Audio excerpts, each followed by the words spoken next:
This channel does not promote any violent, harmful, or illegal activities. All content provided by this channel is meant for an educational purpose only. কনিষ্ঠা একটা ইশারা, সেই একটা ইশারাতেই নাকি উত্তম অধম হয়ে গেলেন এবং সেই তৃণমূলকে নিয়ে নেতাকে নিয়ে ছিছি দলের আর এক অংশের, আর তার জেরে ইস্তফা দিতে বাধ্য হলেন তৃণমূল কংগ্রেস নেতা।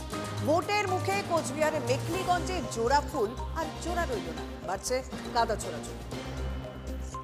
আমাদের এখানে এত বড় একজন নেতা এসছে, তাকে হাত দেখানো যদি আমার অপরাধ হয়ে থাকে। উনি বিজেপির দাঁড়াল একমাত্র, আদার্স উনি কিচ্ছু নয়। বক্তা কয়েক ঘন্টা আগেও তৃণমূলে ছিলেন শাসক দলের পদাধিকারীও, অথচ বিজেপি বিধায়ক তথা বিরোধী দলনেতাকে তিনি আবার জননেতা বলছেন। শুধু জননেতা বলেই থামেননি, গত বছরের নভেম্বরে মেখলিগঞ্জে এসে শুভেন্দু অধিকারী হাত নেড়েছিলেন এই উত্তম সরকারের দিকে।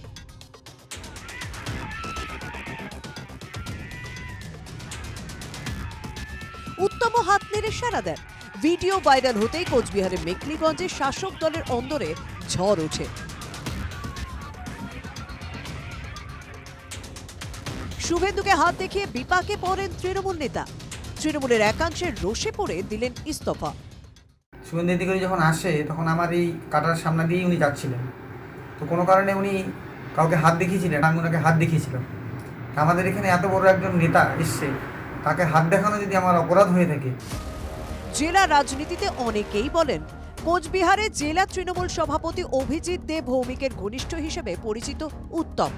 সেই ঘনিষ্ঠতার সূত্রে মাস কয়েক আগে তৃণমূলে ব্লক সহ সভাপতির পদ পান। সেই উত্তমই তার হাত নাড়ানোর ভিডিও নিয়ে জল ঘোলা হতে দল থেকে দিলেন ইস্তফা। পাশাপাশি বুঝিয়ে দিলেন এসব প্রাক্তন মন্ত্রী পরেশ অধিকারীর অনুগামীদের ষড়যন্ত্র। 2011 সালের পরে 16 সালে যখন উনি হেরেছিল, উনি কোন দলে ছিল, আজকের ডেটে কোন দলে আছে। যারা তৃণমূল কংগ্রেসকে মেখলিগঞ্জে তৈরি করেছে তারা আজকে বঞ্চিত। তৃণমূলের পদাধিকারী থাকাকালীন একাধিক বিজেপি নেতার সঙ্গে ছবিতে দেখা গিয়েছে উত্তমকে। সেই নেতাকেই পাল্টা আক্রমণে তৃণমূলের আর এক অংশ। নাম না করে কিন্তু আপনাকে তীর ছুটছেন যে না আপনি নাকি ফরওয়ার্ড ব্লকের নেতাদের নিয়ে দল চালাচ্ছেন, কিন্তু তৃণমূল কর্মী যারা তাদেরকে নিচ্ছেন না। পার্টির নেতারা তারাই বলতে পারবে যে আমরা তাকে নিয়ে চলি, কিভাবে চলি, তারাই বলতে পারবে। মেখলিগঞ্জের রাজনীতিতে সেভাবে দাগ কাটতে না পারলেও একাধিক চা বাগান, পরিবহন ও আমদানি রপ্তানি ব্যবসা রয়েছে উত্তমের। তার নাকি প্রভাব আছে সংখ্যালঘুদের মধ্যেও।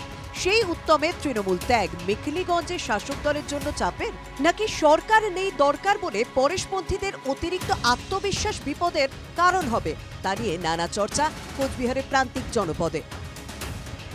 Nileshwar সান্যালের report, TV9 Bangla.